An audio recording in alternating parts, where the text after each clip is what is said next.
और इस वक्त हम सीधे पटना चलते हैं क्योंकि आज 4 बजे अमित शाह की एक वर्चुअल रैली है जिसे बिहार चुनाव के दौरान उसका आगाज माना जा रहा है। इसके विरोध में आरजेडी ने आज थाली लोटा बजाने की कवायद शुरू की है।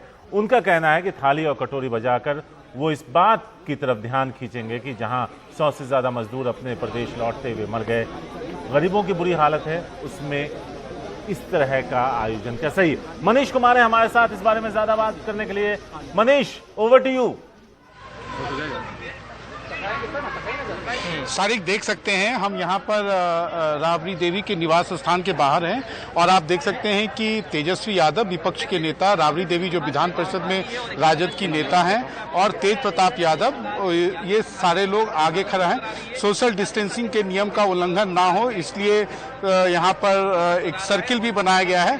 कुछ पार्टी के विधायक भी आ रहे हैं, लेकिन अमूमन जो पार्टी के विधायक थे उनको ये इंस्ट्रक्शन दिया गया था कि आप जो है अपने अपने घरों के बाहर ही ये कार्यक्रम करें और अपने फोटो जो हैं वो आप अपने सोशल मीडिया पे अपलोड करें।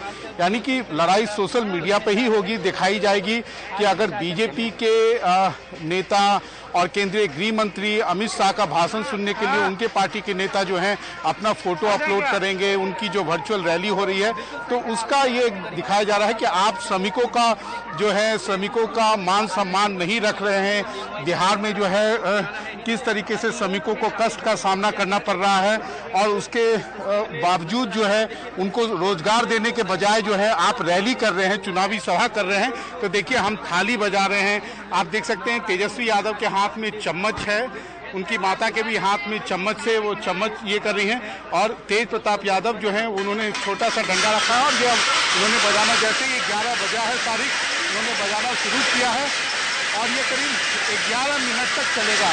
आप देख रहे होंगे कि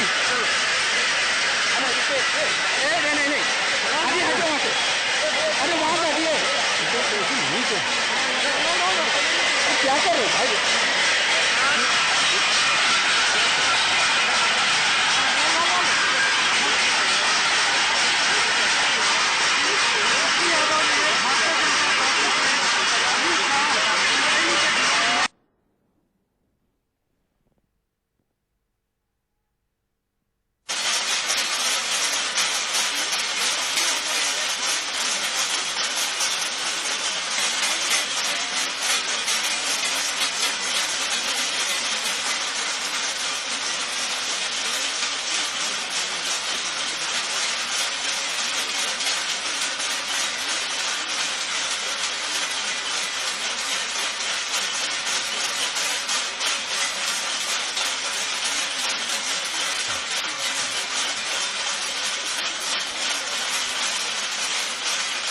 तो आरजेडी और तेजस्वी यादव का कहना है कि जहां देश और प्रदेश एक कोरोना के संकट से जूझ रहा है, उस बीच में इस तरह की वर्चुअल रैली आने वाले चुनाव को लेकर करना उन गरीबों और उन परिवारों के साथ क्रूरता है जिन्होंने अपनों को खोया। कई ऐसे हैं जिनके रोजगार चले गए, खाने को नहीं है। यहाँ तक कि राज्य लौटने वाले श्रमिकों को लौटने से नीतीश कुमार ने रुकवा दिया था, ट्रेन रुकवा दी थी, बाद में उन्होंने इसकी इजाज़त दी थी।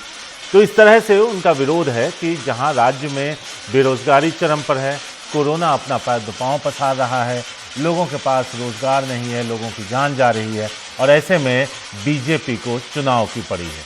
तो एक तरीके से बीजेपी और नीतीश कुमार पर हमलावर हैं आरजेडी के नेता तेजस्वी यादव और उनकी पार्टी के नेताओं। यहाँ आप देख सकते हैं पूर्व मुख्यमंत्री राबड़ी देवी जो उनकी मां भी हैं, उसके अलावा तेज प्रताप यादव और तेजस्वी यादव, ये सब लोग थाली बजाते हुए नजर आ रहे हैं।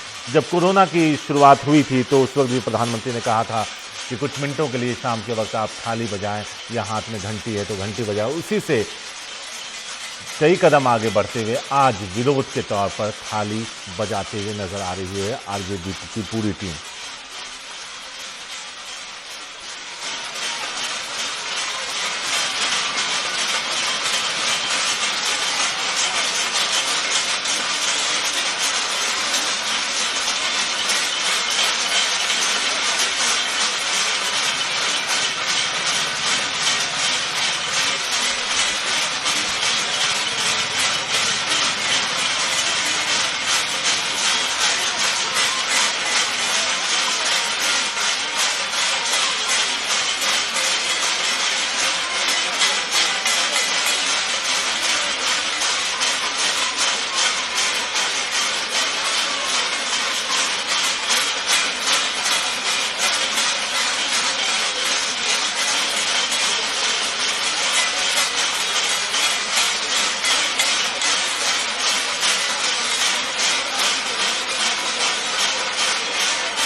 मनीष, अगर देखें तो तेजस्वी यादव हमेशा से हमलावर रहे हैं, चाहे वो केंद्र सरकार हो या फिर बिहार की राज्य सरकार।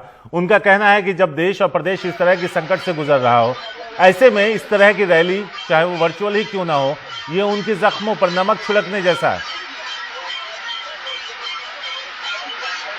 देखिए, निश्चित रूप से तेजस्वी यादव जो बोल रहे हैं उस बात में मेरिट है, क्योंकि बिहार में अभी भी श्रमिकों का आना जारी है और इन श्रमिकों के सबसे बड़ी दिक्कत यह है कि इन श्रमिकों के रोजगार के बारे में ये कहा गया कि इनकी स्किल मैपिंग की जा रही है, लेकिन आखिर इन स्किल मैपिंग करके आपने कितने लाख लोगों को रोजगार दिया है? बिहार में अभी तक 30 लाख से अधिक लोग आ चुके हैं और अब तो ये नौबत आ गई है कि इनको यहाँ काम नहीं मिल रहा है, इसलिए वो वापस पंजाब जा रहे हैं, तेलंगाना जा रहे हैं।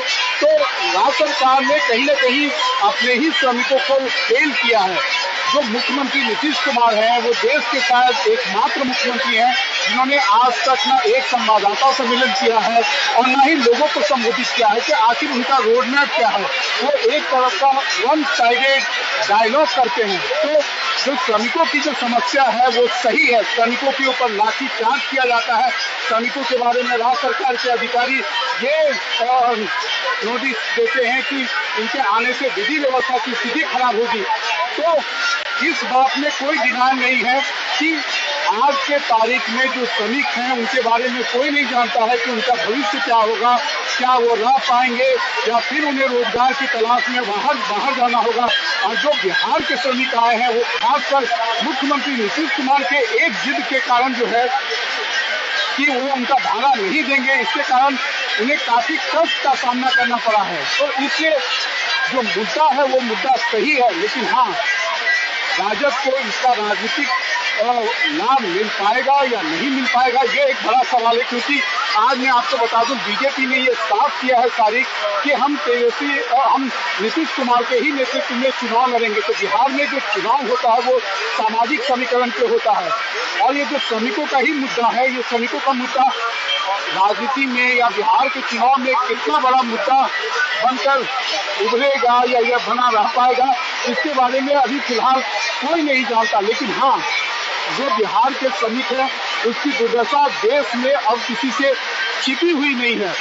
हाँ, आप कह सकते हैं कि इसी थाली बजाने का राजद ने पहले जब प्रधानमंत्री ने इसका कॉल किया था तो राजद ने इसका विरोध किया था, लेकिन आज राजद यही भाजपा की इसी थाली बजाओ की नीति का वो फॉलो कर रही है। लेकिन वहाँ पर राजद के लोगों का कहना है कि वो ये जो थाली बजाना है ये समाजवादियों का पुराना एक कार्यक्रम रहा है। ये जो 74 के आंदोलन हो या इससे पहले के समाजवादी आंदोलन में भी ये सब कुछ ये कार्यक्रम होता रहा है।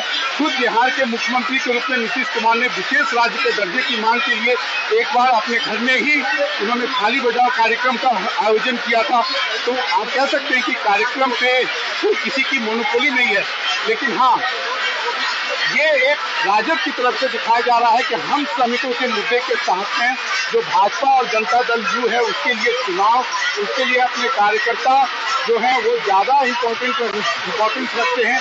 तो हाँ, ये आप कह सकते हैं कि ऑप्टिक्स में तारीख निश्चित रूप से आरजेडी को इसका एक साइकोलॉजिकल एडवांटेज हो पाएगा, लेकिन हाँ, ये कितने दिनों तक सस्टेन कर पाएंगे इस पे आप कह सकते हैं कि ये एक बड़ा सवालिया निशान है। तारीख